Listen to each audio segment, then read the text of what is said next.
Mitzi. Sa swerte nyo nakasalalay ang premyong mapapanalunan ng ating Tiktropa.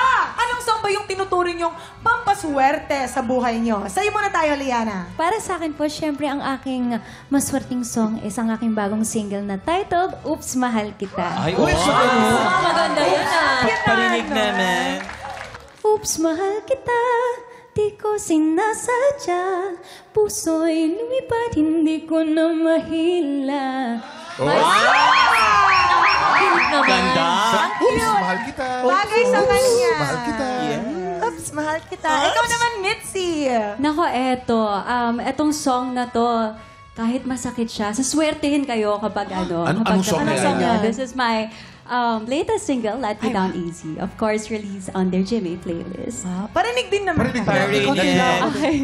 Would you let me down easy? Don't you hold me, then leave me in the cold. Let me down easy. Wow! Pag ganyan yung mga song, ang sarap na in love, no, kuya? Oo, Tapos ang ganda-ganda pa niya habang kumakanta. Ang ganda nilang tatlo. O si Malena naman. Si Malena.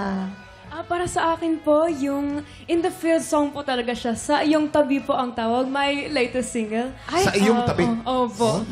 Pwede rin ba naming marinig yung sa'yo? Of course. Sa iyong tabi, ako mamamalagi. Wala nang nais pang makasama. Okay, Liana, Malena, and Mitzi.